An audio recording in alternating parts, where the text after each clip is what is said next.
and we're on to part D.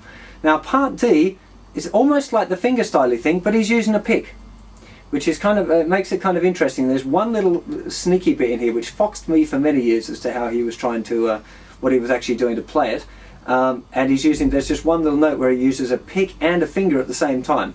So there's a part D. Now on the very first time he does it, which is at about 2 minutes 39, it's supposed to have the climb up there, but I think he kind of, I don't know if he just leaves it late or whatever, but he just goes, he kind of misses the little climb up thing.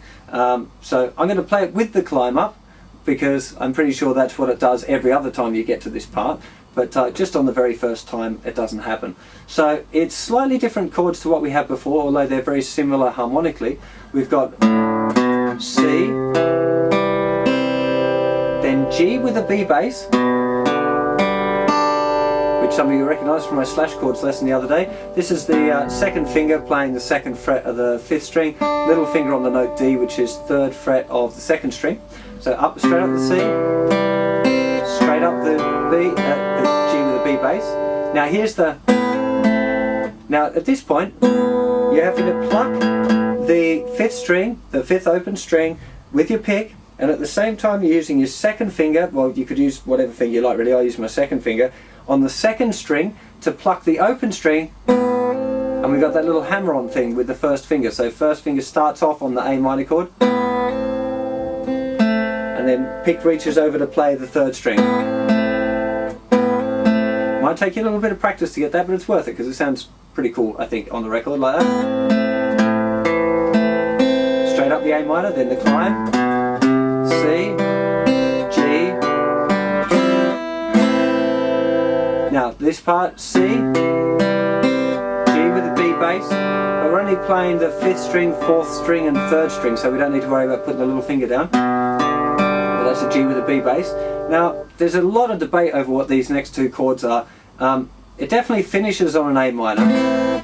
I'm pretty sure it's the F major 9 that we had before,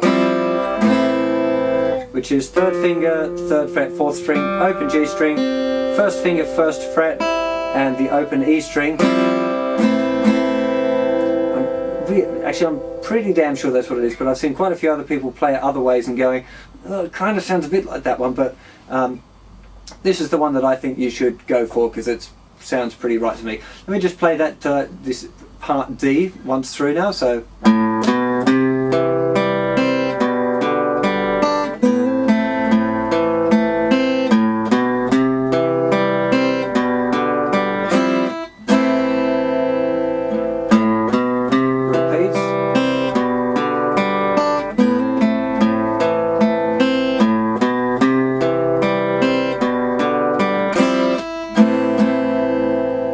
So that's part D. Now I've put in here a little part E as well, which is played on a 12-string guitar. So it doesn't, if I play it, it's just this.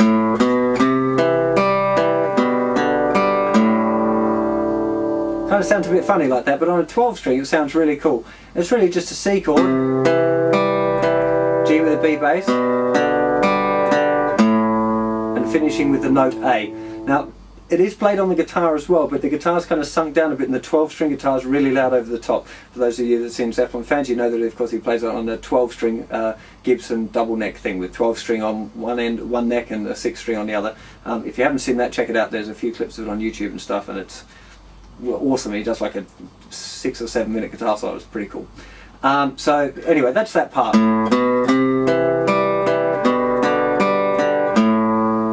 And you'll hear that kind of comes in over the top of other guitar parts as well. So now that is your, so those parts again using C, D and E, what joins the next whole heap of the tune together. It's just kind of those bits repeated one after the other.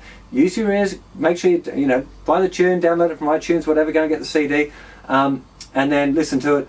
I'm going to pick up again now, so it's just repeating bits that we've done so far, and then I'm going to pick it up now at 5 minutes 33, which I'm calling part F. Now part F is well weird, right? There's no qualms about it. There's a chord in there that I'm still not sure what it is, and I think I've got pretty good ears for this transcribing malarkey, and I've been doing it a long time, and I still can't suss out what he's doing. I'll show you what I think he's done. And there's also a funny thing with the timing. Now Led Zeppelin were really famous for being able to do really wacky timing stuff, you know, and you can write it down. It looks really complicated if you write it down, but I think they were kind of just looking at each other and going like, oh yeah, now, that kind of thing, having a bit of a look.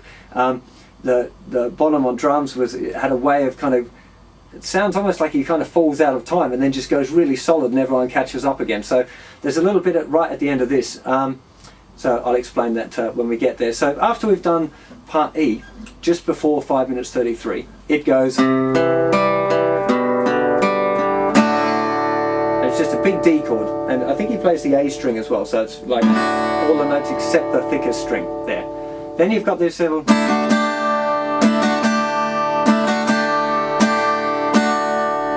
which is D sus2, so it's like a regular D chord, and you just lift off your second finger, then put that second finger back down for your upstroke, and then little finger on for the downstroke, which makes it D sus4. So it's D sus2, D, D sus4. And you hear it go da da da da da da da da da da da.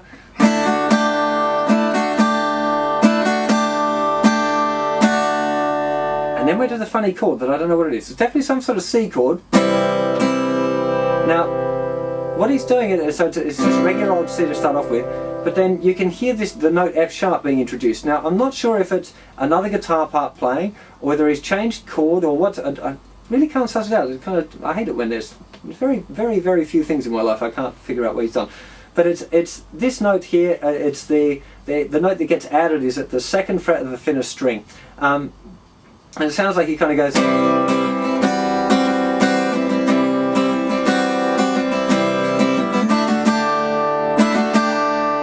Yeah, so he's just saying C.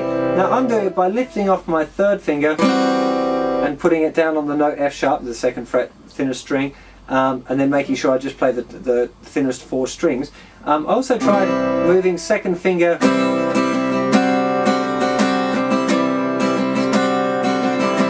jumping second finger from being on from the regular C chord being on the second fret of the 4th string and moving it over to the second fret of the thinnest string, and leaving the D string open, which kind of sounds okay as well.